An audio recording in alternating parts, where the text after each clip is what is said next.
Swimlanes and containers will allow you to organize all the information in your diagram. Swimlanes and containers separate and group your flowcharts into meaningful sections. You'll be able to use swimlanes to sort out responsibilities by person or to separate a process into specific phases.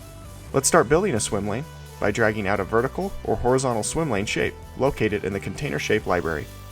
Once you have dragged your swimlane onto the workspace, you'll see the swimlane properties bar appear at the top of the canvas. You'll be able to customize your swimlanes with the swimlane properties bar.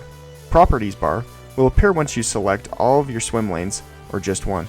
From here, you'll be able to add and reduce lanes, change the orientation, adjust text, and change the color of the header and the lane itself.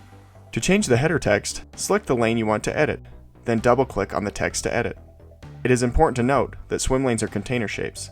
This means that when you place a shape within the swimlane, it will stick and move wherever you drag it. Using magnetization can be a great solution to move a shape within or outside of your swimlane.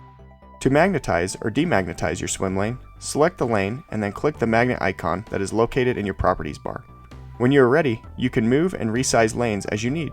Move swimlanes by dragging them to the desired destination. Once you've placed the swimlanes where you want them, you can resize them by clicking and dragging borders.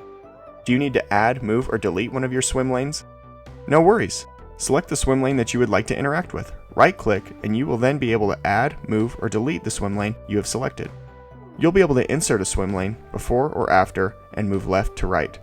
There is also an option to delete the swimlane. Adding a container is another great option to group your information together. You can find your container shapes to the left in the container shape library. Drag and drop a container over any information on your canvas that you want to group together. Once the container is placed, you'll be able to adjust the size and move the container as needed. Remember, once you place the container over your information, or place information in a container, it will become magnetized. This magnetization can be undone and turned on by clicking the magnet icon in your properties bar. By using swimlanes and containers in Lucidchart, you'll effectively be able to organize and bring clarity to all of your Lucidchart documents.